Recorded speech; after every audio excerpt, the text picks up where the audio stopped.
All right, good day, good evening, happy Monday, because that's when we're recording this. And ladies and gentlemen, welcome back to another Live the Fuel show. So today, or the evening, where my guest co-host is at, you're going to be listening to somebody from a few hours away. And that's what I love about podcasting. I never know where I'm going to connect with who, from what time zone, what country, etc. But let's cut to the chase, ladies and gentlemen. She's coming on the show because, well, one of those wonderful podcasting agencies got us connected. And it's a far cry from where I was 5 years ago when I had to track down all my own guest co-hosts. But now the fun game is having my team sort through all of the said co-hosts. So I make sure you guys only get the best. So that being said, she might know a little bit about coaching. She might know a little bit. I love this little term, working as a courage catalyst. Those are fun words that I'm definitely going to dwell on today because I love the word catalyst. It actually comes up in industries that I work with all the time. But ladies and gentlemen, it's all about becoming a better, stronger person, right? This show is about health, business, and lifestyle. I made it a passion of mine to tie the three together because most people are struggling in one of those three domains, or all, depending on how much you're struggling in the world. So she knows about coaching. She's an NLP practitioner, which I'm a fan of. I've had multiple NLPs on here. I've even thought about getting into it. It seems like fun. Maybe she could tell us more about that as well. And but again, ladies and gentlemen, just because you're all about business doesn't mean you can't talk about health. You can't talk about psychology. You could talk about lifestyle. Let's tie it all together. All right. So without further ado, ladies and gentlemen, Noomi Natan, welcome to the show. Thank you so much. I'm excited about being here. And again, so you're 5 hours, right? That's normal. I mean, we just had a time zone change here. Do you guys do the time zone change thing there? Yeah, we do it a few Isn't that weeks archaic? before.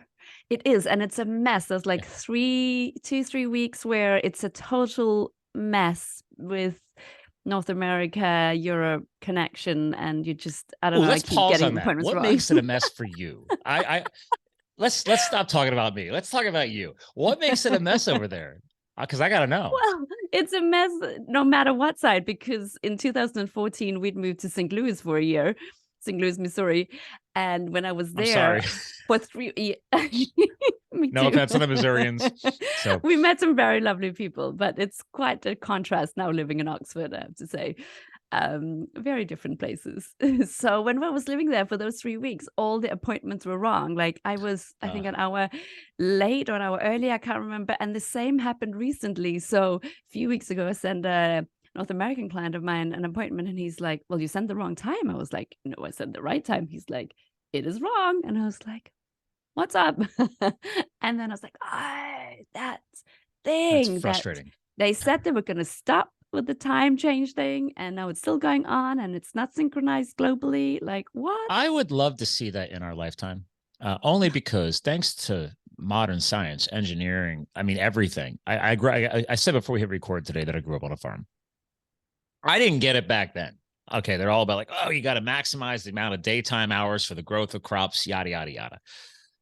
Okay, we got hydroponics now. We got people building warehouses and growing everything indoors thanks to modern engineering and light technology with ultraviolet lighting and all this stuff. So it's like technically, I could take the entire world's crops, dig a bunch of bunkers underground, and continue growing them thanks to technology. So let's just throw that out there. So, and most big farmers I've talked to, just through my world of connections, they don't care about the time zone.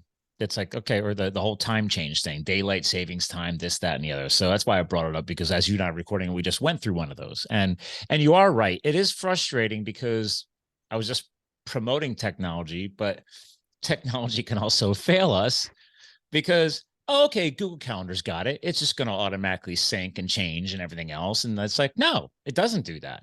It does that when I fly over to I was in a trade show earlier this year in, actually it was in Las Vegas in Nevada.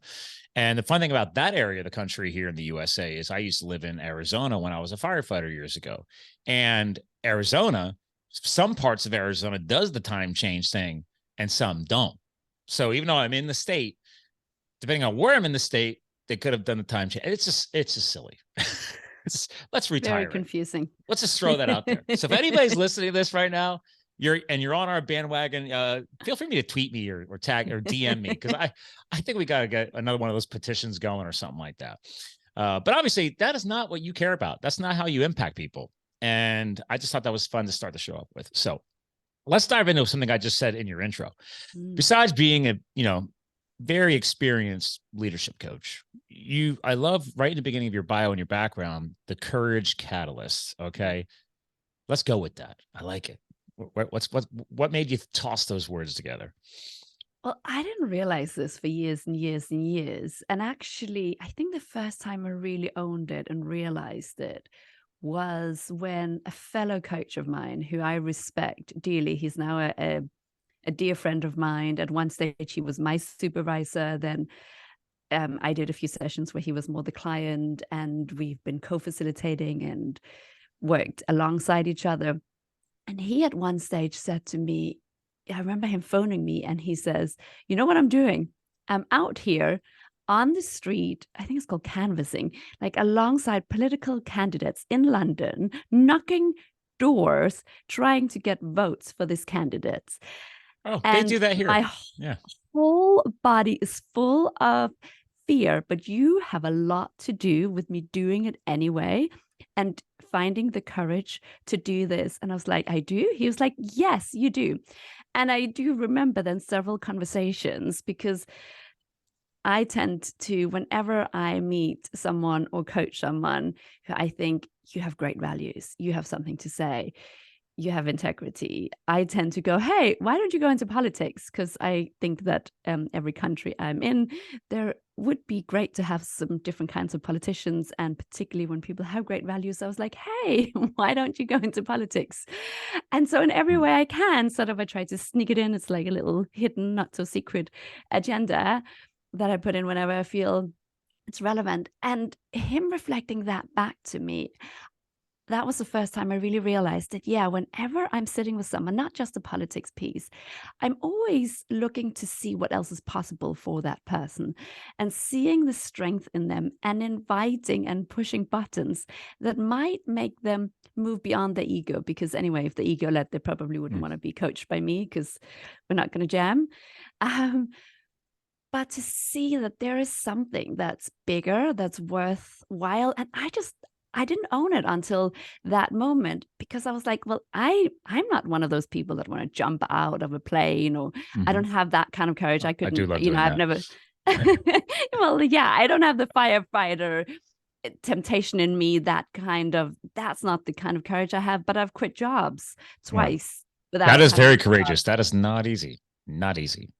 So at that point, it just felt like the only choice. Like that felt like the obvious thing, that was the step. So I've moved countries, I've done that kind of courage. But for me, that didn't count, because of like, well, courage is, jumping out of a plane or walking into a fire or that kind of courage. And so, yeah, I took this friend of mine, and then I realized how much I do it in my coaching and my friendships and all my relationships and to myself. It takes a special person, because that key word catalyst. I mean, yes, most people are going to jump right to the courage word, but for me, it was the catalyst, because I know what that means. I do a lot of consulting in the heating and air conditioning business space. I have a lot of high-level companies I work with in that world. And like one of the products this one company makes for indoor air quality specifically uses the word catalyst, because it's about installing their technology in the air system, and it catalyzes, it creates that shift from bad air to good air, right? It's a catalyst, and it's a fun buzzword. And I think you used it very, very well there, because what tied it to me was also a few years back. Again, I love what you're referencing here. Like, this was another coach, another mentor of yours. You're now trying to help others do the same. And that person helped you find a word like this to help define how you help other people. And so ways back when I was starting to create my own brand, my own business, and the podcast, an old colleague of mine, or a friend of mine, he's like, hey, he sends me an email out of the blue, and not even a text. It was an email, which was funny. And he goes, hey, I got a job title for you. I was like, okay. He's like, well, now that you have your own business, he's like, you can just create your own job titles. He's like, you should list yourself as a CEO. And I was like, well, that's not very exciting. And, he's got a dry sense of humor, and he goes, but redefine it. And I said, okay. And then below that, he has it spelled out: chief, capital C, EO, but the E The center word was different. O was officer. The center word was intrepid. And he capitalized the E in the middle of intrepid instead of the I for like CIO or CEO. But he goes, it's your CEO. He's like, as long as I've known you, he's like, I think this word helps embody who you are and what you've done in your life personally and professionally. So I brought it up quick while you were talking because I haven't looked at it in a while. And intrepid, the most simplistic definition is resolutely courageous, fearless. Another synonym is brave. And it has stuck with me all these years since. I put it into all of my content, my paperwork, etc. It's like, I am the chief intrepid officer. And I loved it because he knew me for about 10, 15 years. He inspired me to run my first marathon. I ran my first marathon with him. And I was like, dude, I'm taking that. I am owning that. I will owe you forever for that. And I think that's another wonderful word that aligns with what you're doing too, is because I don't think about it as the firefighting thing.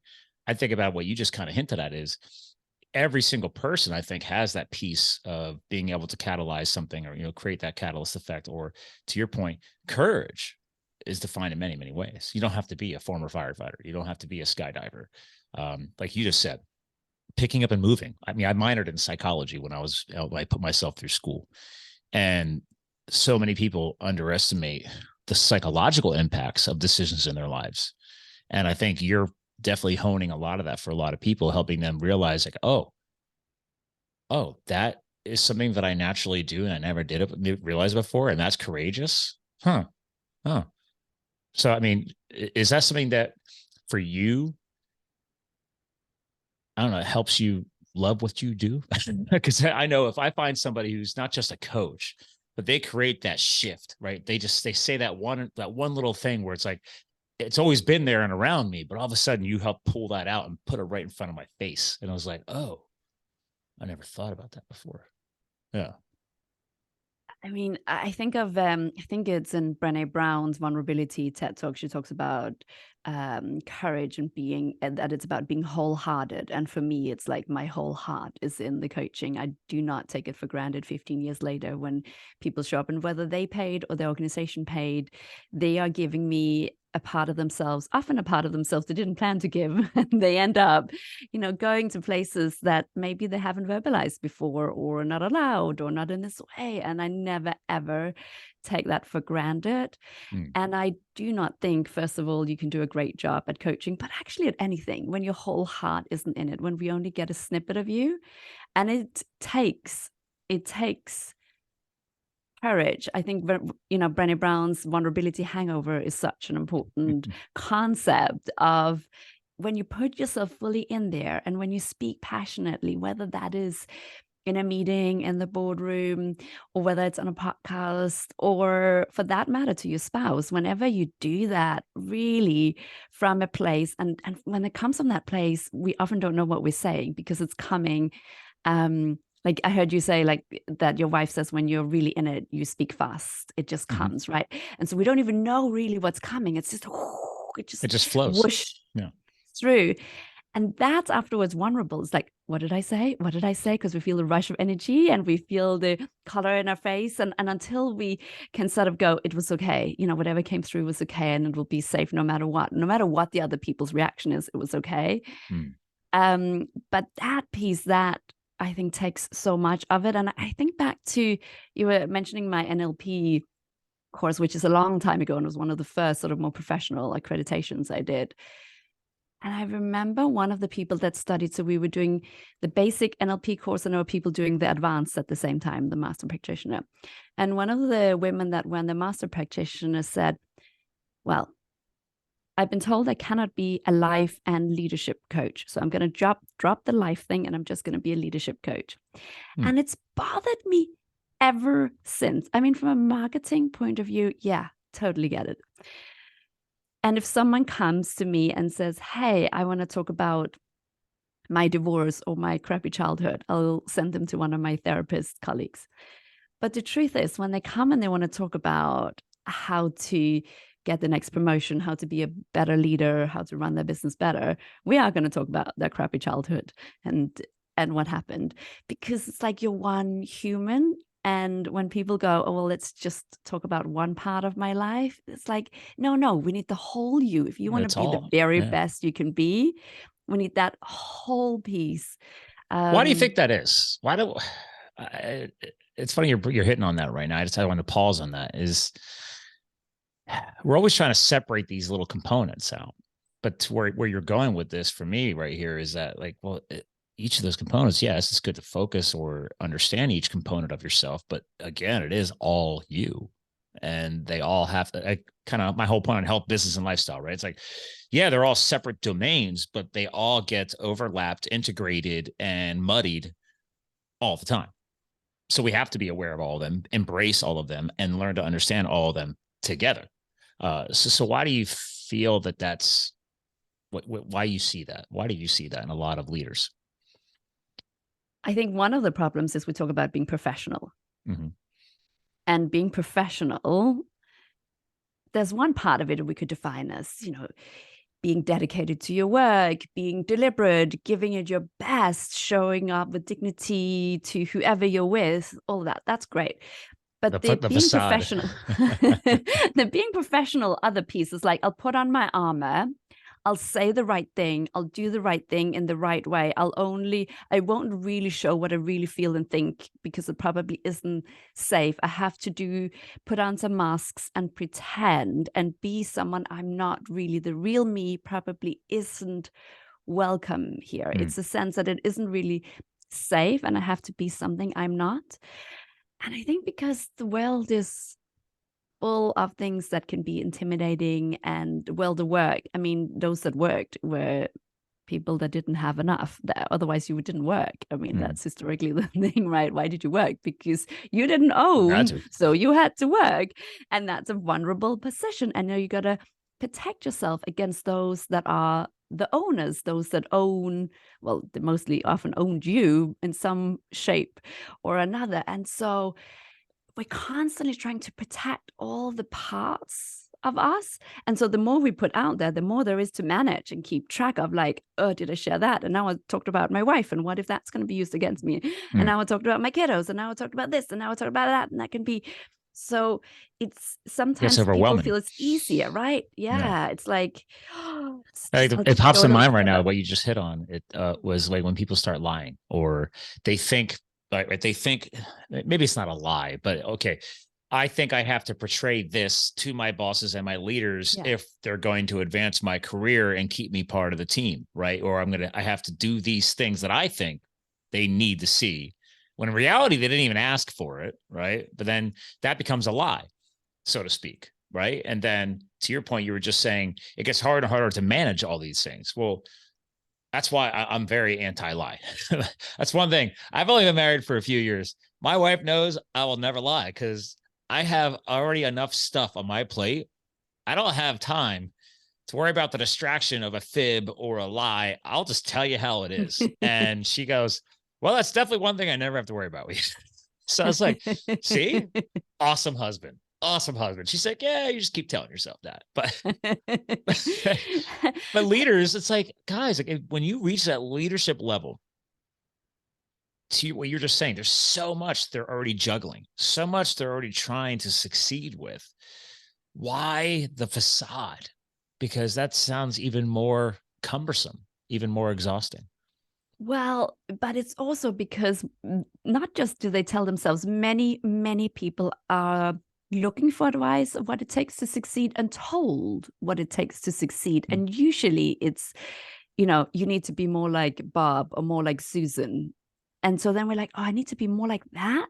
And I've had clients phone me and say, okay, so to become partner in this firm, I have to be more like these people. And I've been told I have to be more like them. And I'm like, yeah, but wait, so are they expecting you to coach them and how to become somebody else? We had a conversation like that, and that sounds hard. Surprisingly, we didn't match, right? Because I was like, well, so you come from this country. These people are all born and bred British. Most of them went to boarding school, fancy boarding school, a certain type of mannerisms they've learned and a way of speaking, and you're successful because you have a Southern charm. You have an accent. You're never going to sound like them. Your English is great, but you have an accent and it's obvious, and that's totally not going to go away given the age you have. And part of what made you successful is your warmth, is your way of doing it. If you try to become like them, everything that makes you great, that is naturally your superpowers, you'll have to wash away and hide and stuff away underneath your pillow.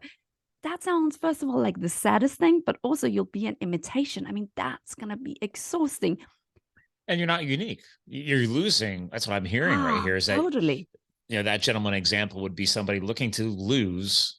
And I think this should be worded as a loss, right? Because then I think there's a nice psychological, emotional tie to that. A lot of people, when they hear loss or they think of that type of terminology, it's like, oh my God, I'm losing something out of my life. It's like, fine, great. Let's go off of that energy. You're considering losing what makes you unique in the professional world because you want to carbon copy these people and turn yourself into that. Now that becomes a whole extra process to manage. And now we've lost who you truly are. And now you just look like everybody else in the group. So if I was that person's upper level leadership, I'm like, well, you're just like Johnny, Jane, and Joe. So, all right, I'll just get rid of you because you're just like everybody else. I already got 3 of you. I don't know. That's how I would look at it, right? Like, yeah. But this is also where I think lots of people go through an existential crisis. Like, who am I? I don't even know who I am. I don't even know what matters to me. I don't know if, I know you've gone through different transitions. I don't know if you've ever been into a place where you've gone like, I don't even know, who am I? Oh yeah, I put that in the book. Yeah, I got vulnerable in my book that I put out last year because I was a corporate guy. I went from farm kid, chasing the corporate dreams, thinking this was going to be everything. I'm making more money than my family did, and then I wasn't happy. I wasn't embracing who I was. So then I go and do the drastic shift and give everything up and then go out to Western US and go fight wildfires. Did that for 2 years, thinking, this is what I'm going to do. Right. I was lost. I didn't know what. I was like, you know what? I'm going to find myself by putting myself into these crazy, intrepid, courageous things. When in reality, to your point, what we've already started off the show with was I was already doing courageous things. I chose to give up my career. I chose to force myself to get that advanced schooling done that I was doing when I was considering leaving it all behind. So I finished that. That was already courageous. Picking up and fitting my life in a car and moving across the country. That was courageous. But I didn't think about those things. All I thought of was, ooh, one of the most dangerous jobs in the world. Yeah, let's go do that. That sounds exciting. I'm sure it was, though. It was totally. It changed my life. That's why I have fire in my logo and everything else. Like it's become, those 2 years created so much positive and negative change in me. And because that's what I talk about in the book too. It's like I had to, after that, learn to get vulnerable again because I was the tough guy firefighter and I had no ability to connect with a significant other. I was like the permanent bachelor. And I even I put the wife in the book. She was not happy with that. But she's like, you don't need to talk about it in your book. I was like, yes, but you're part of my positive transformation. Like you broke up with me before I even proposed to you years later because I had to win you back. And she's like, yeah, but she's a doctor. She's all science. She's just like, I don't get it. Whatever. She's like, nobody better bring that up when they're around me. I was like, all right. But that was me trying to show her, I'm like, I'm willing to be completely transparent, completely vulnerable because I wasn't before. And I saw that as an opportunity for growth. So, and it took a lot of conversations with a lot of people along that journey and helped me realize that. But so I wasn't doing it per se from a professional growth standpoint, which is a lot of what I could tell you influence. It was a little bit more on the personal, but obviously my professional bloomed even more once you started owning those things personally. So that was just a very short snippet out of the book for you. So I don't know if it's on. Yeah, good. It's very attractive. It sounds weird, right? It's very attractive when someone's vulnerable. I learned that they come from it. Depends on where it comes from. So if it comes from a, hey, please feel sorry for me kind of place, then it's usually not real vulnerability. But when it comes from a real raw actual place, then it's very attractive. And often people will go, oh, we need to do a team building thing, or I need this team to gel. And I recently had someone ask me, so what do I need to do to get the team to work? We have a day, I may not be able to have budget to have you in. What do we need to do? And I said, you got to find a way to get the team to be vulnerable and be human together. Mhm. Because the person, she was like, well, we need to plan and we need to strategize. And I was like, yeah, that's great. They needed to plan But and with that, strategize on getting vulnerable. no. So Oh, they need to plan for the following year. So they because needed that'd be to funny plan for the too. following year. Let me plan out my stage of vulnerability, which actually there are probably people wired that way, honestly. I'm sure you've met them. You're like, yeah, we're not going to plan this. It's called just do it.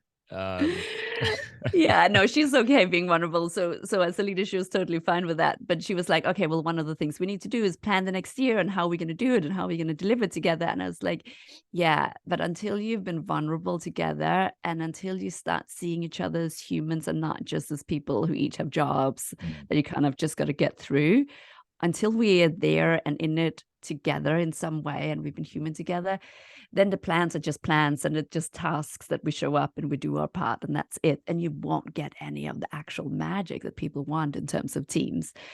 And some people love that. And when I show up, often they're like, we're sitting in a circle, they're like, someone will often say, this looks like group therapy, or an hour in, this feels like group therapy. I'm like, yep, you're right. Absolutely. Now sure. you've got it. So It let's is a get little bit. vulnerable. Yeah. Yeah. Well, it's funny. Actually, as we're talking about this, I do remember, I mean, this is years ago before Fire. One of the last two companies I was with, well, the last big corporate company I was with was, they're all over the world, T-Mobile, big cellular provider under Deutsche Telekom from Germany. But I was there when they came to the US and built their brand and bought up all of the companies I was working for and stuff like that. And I was trying to get into, quote, management. And I got to say, they were a very forward thinking company, because they said, once I earned the right to be promoted, and got that promotion, they went and stripped us of the title, and they actually took us to Nashville, Tennessee. It was a week-long immersion event with, I'm guessing, coaches, but they were training us to become coaches, not managers. They said, listen, these are people, your people. I remember going through all kinds of emotional growth exercises and learning how to, maybe not, I don't think the word back then was transparent, but whatever. It was getting to know your people as people, like not just, hey, you're not managing a bunch of minions. Like, you're going to learn how to target each one of them and help each of them grow, because each of them are different, right? Susie over here could have two kids and a single mom.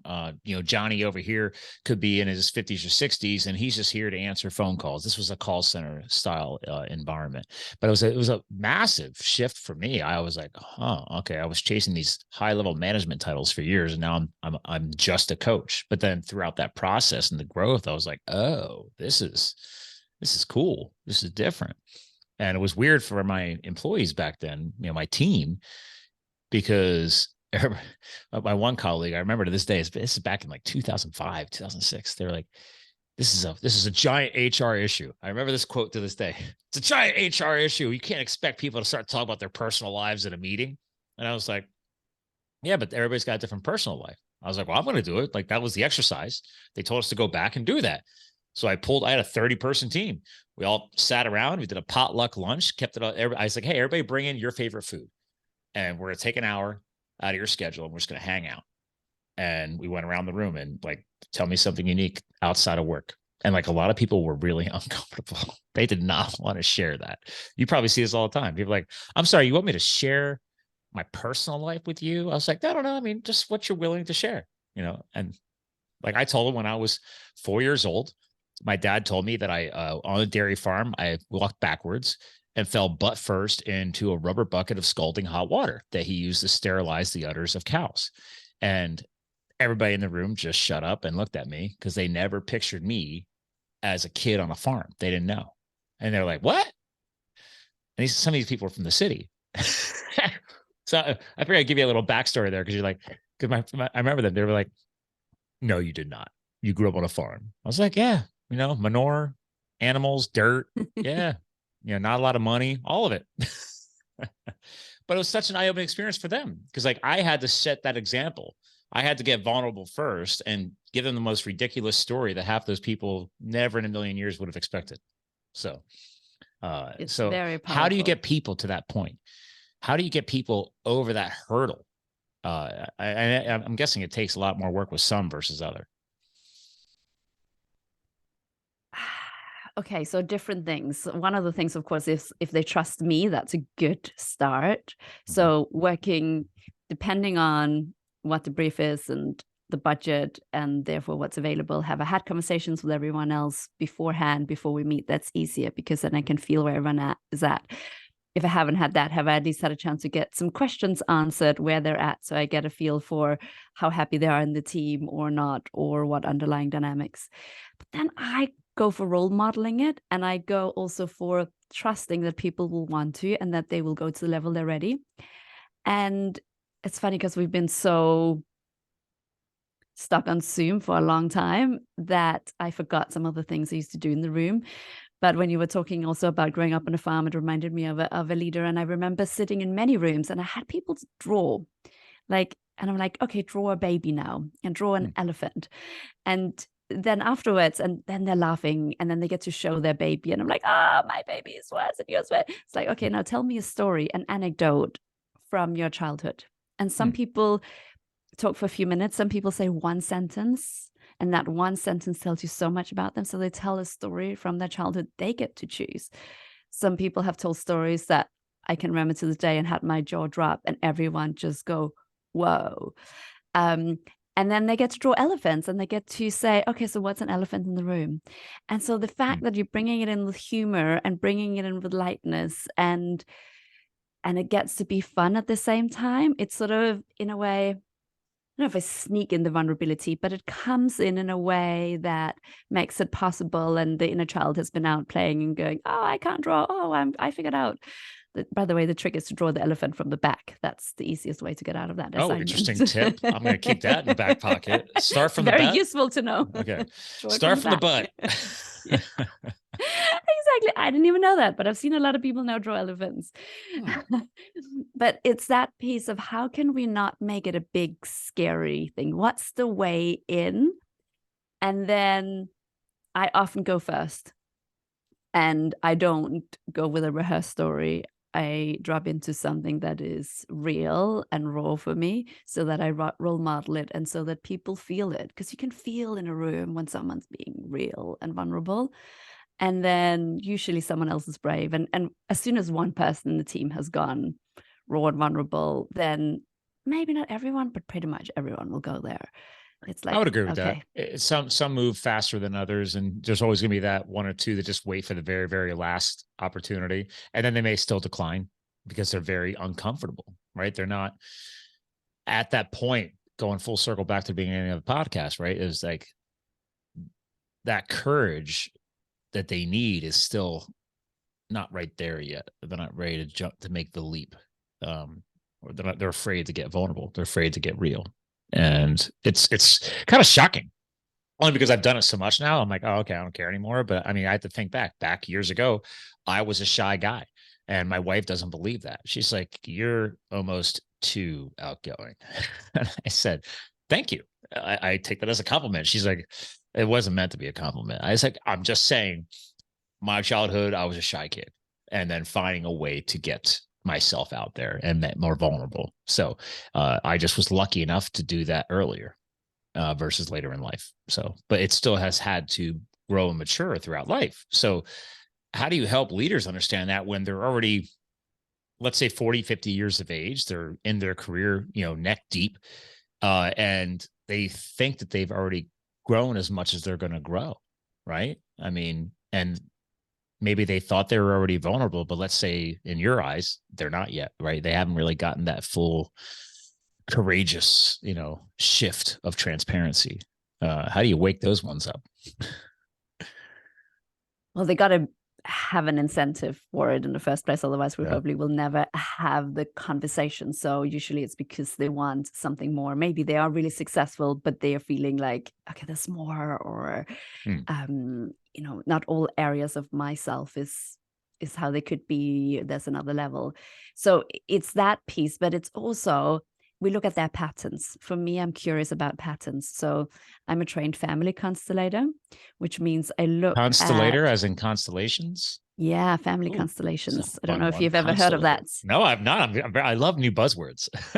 It's like the most It blows my mind still. I went to a colleague of mine was running an in-person workshop recently, and I just went and I was like, wow, like I studied this, I'm qualified in this. This is the coolest thing ever. Huh. It still blows my mind.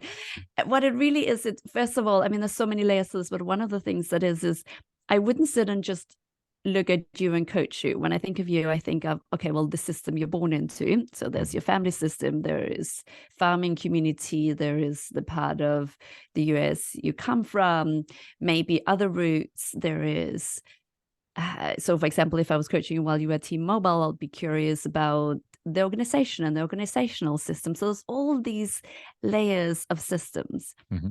And people's patterns come not from when they started going to work. They don't come from when they start a business. They come from long before. So, for example, I have a lot of clients who might be going, I don't understand. I do so much. And yeah, I have a good enough job and title, but I just don't get full appreciation for everything I do.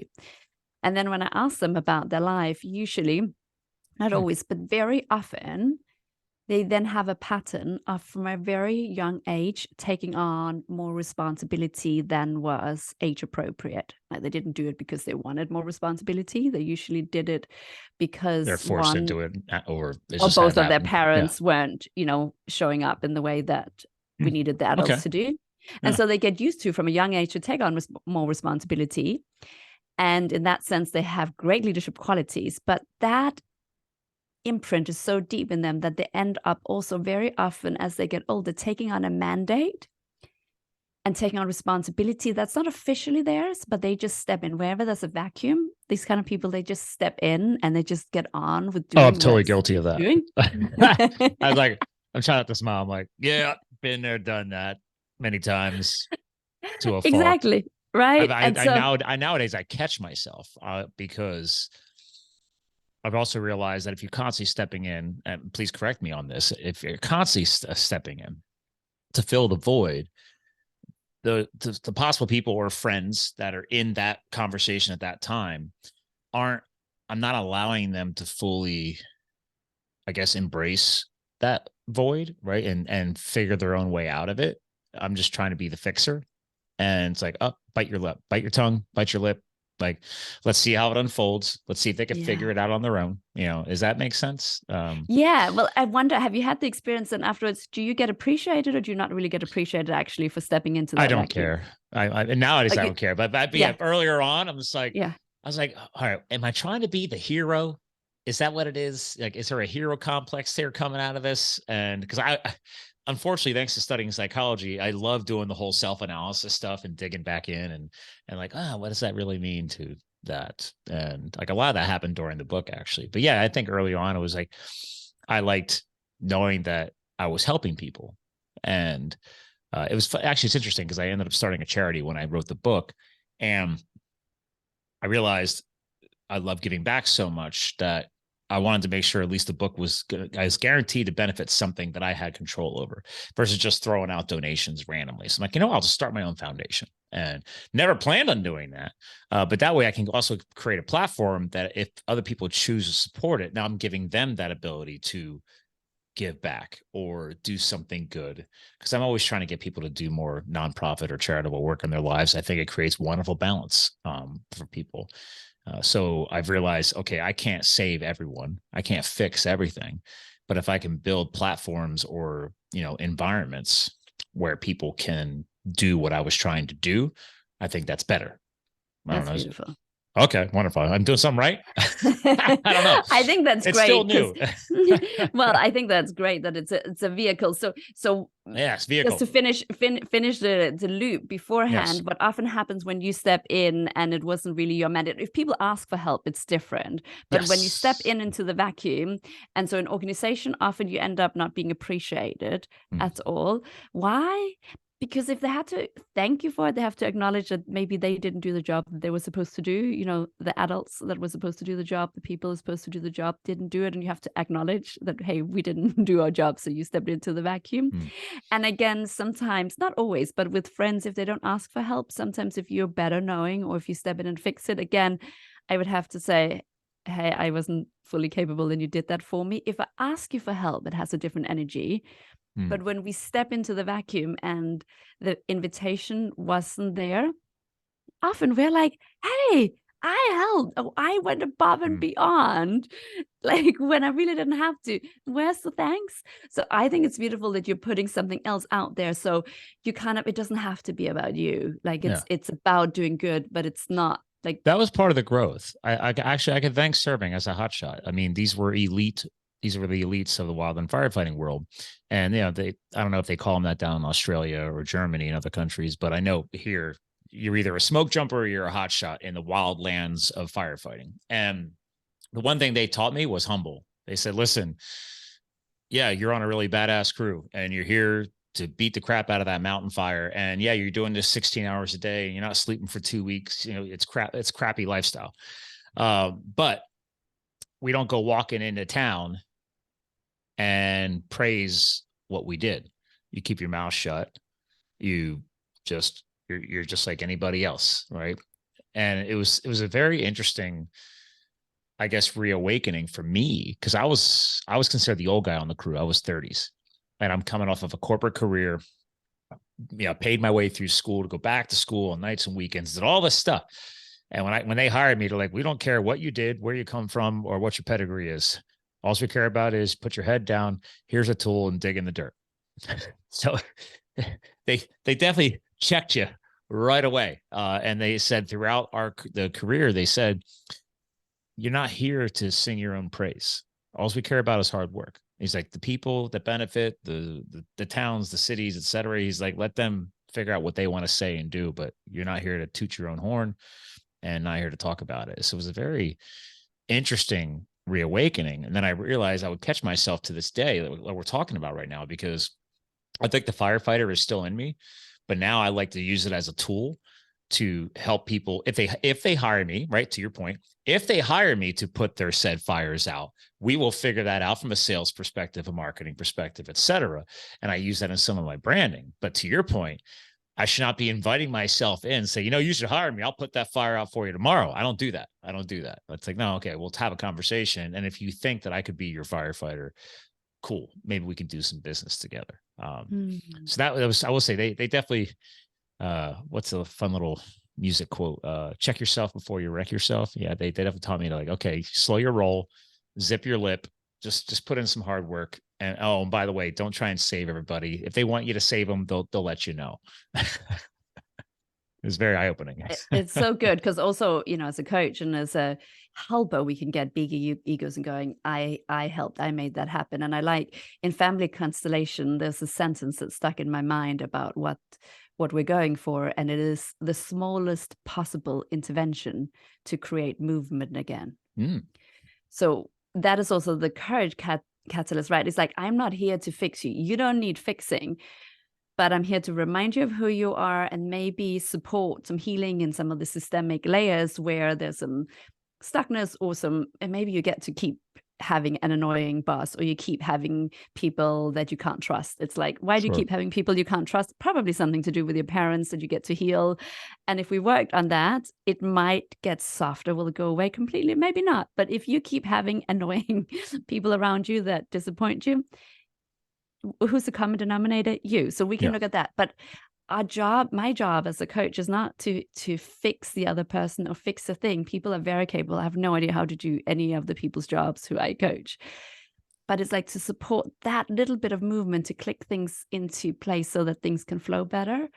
And it's beautiful, that piece of the humbleness. I started saying to clients, you're not that important and you're more powerful than you know.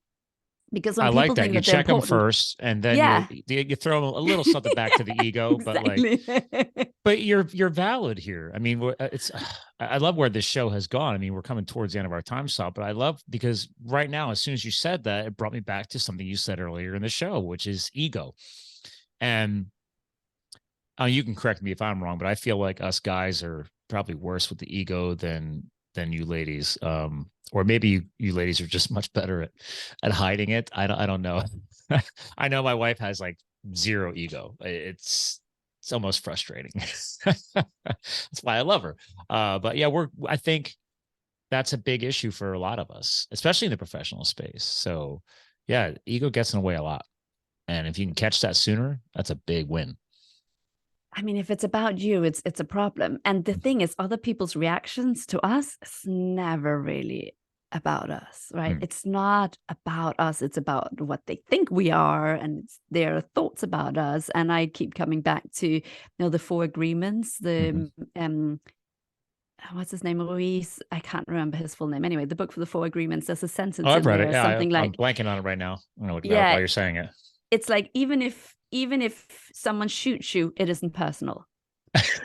Which is funny. Yeah, Miguel Ruiz. Yes, Yes, exactly, Miguel. Don Miguel That Ruiz. Miguel Yes, Ruiz. yeah, Yes, great and book, that great book. sentence, even if someone shoots you, it isn't personal. It's like you're not that important. It isn't about you. It's about people's own stuff. And hey, wait, you do have loads and loads of power. But if you're gonna make it about you, you're gonna be annoying and you're gonna be insecure and it's gonna be tiring. And if you make it about something bigger, which is why I think like creating platforms, it's like we've got to have what's it really about? Mm. Then we get to be in our power and go like, okay, yes, here's something I could show up for, or someone I can show up for, or a group of beings, or I'll show up for the planet, or whatever. What's it for? When we don't know that, Yeah. then it does get very inwards looking. And I don't think that's healthy for anyone, whether it shows up as what I would call more an inflated ego or a deflated Yes. ego. Yes. Either way, it's very self-centered because, yeah, if we stereotype, the masculine men tends to be more like in the inflated piece and women tend to be more deflated, but it was also very insular, which like, I don't know if I'm good enough and I don't know if I can do anything. So it goes inwards more. And that piece is, also ends up being all about me. I'm not Yes. intending it to be about me, but it ends up being all about me. So either way, it's not helpful, whichever way, I inflated, mean, obviously, deflated. it's better if it accidentally ends up being about you. As long as you, I mean, if people can't tell you totally tried doing that, and expecting it, then yes. But I mean, sometimes it can accidentally help. But I agree with your point there. Which, by the way, I'm just stuck on it too because I love the fact you brought up the 4 agreements because I heard about it for years and never read the darn book until probably only 3 years ago.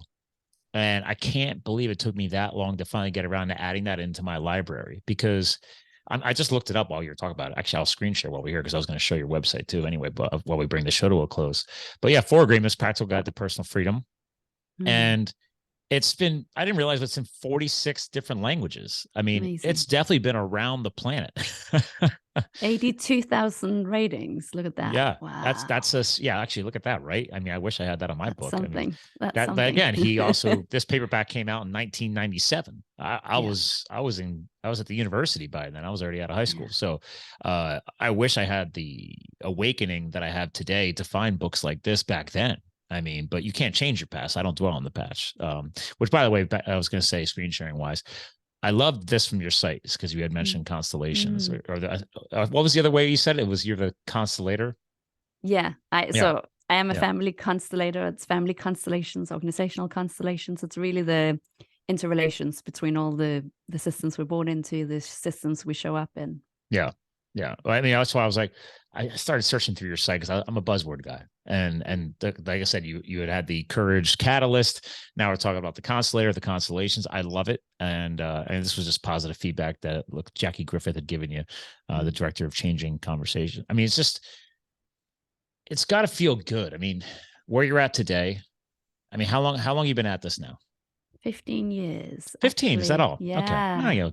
Gosh darn it. 15 years. It's just time flies by. But can you think back to 15 years ago and would you think that you'd be here? I guess. I mean, it's not even the podcasting thing, but like, oh my God, now you're talking about, hey, NLP was back in the day. Now you get excited about doing these family constellations and being a courage catalyst and all of these new ways to give back and impact other people. And by the way, as an entrepreneur, because I remind people that it's okay to make money off of what you love to do. I feel like a lot of business professionals have to they're afraid to call themselves a business professional because it's all about money. I'm like, what do you think the definition of an entrepreneur is? It's somebody who takes a problem and finds a way to solve it or fix it for somebody else. So I can hire you to And if you don't like the word fix it, solve it, or help me resolve it, whatever you want to go off of there. But did you think that 15 years would fly by like that? And you've, like you said earlier, you've moved from, different cities, different countries, different time zones. It's kind of crazy, right? In a good way. In some ways, it doesn't feel any different than it did the first time I got my first paid coaching client. Oh, Because I good. remember hanging Okay. up. It was on the phone, and I hung up, and I was like, wow, that was so much fun. I'd done it for free, but that one was paid. It's like, and I get paid. And by the way, I got paid £22.50, which at the way the pound is to the dollar, that's about, £22.50.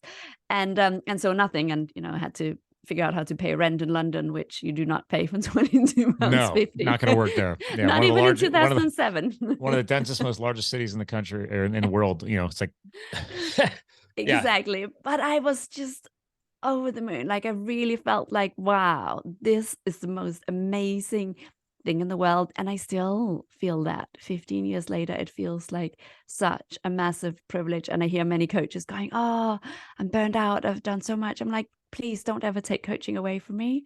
No. Like, it's so life-giving to me. I wouldn't ever want to be without it. I'm sure I'll be like 98, and if I get to live that long, and if I'm in a nursing home or wherever, whoever will be in the room next to me, or if my great-great-grandchild will come, I will want to coach whoever will listen to me. Yeah. They will get something.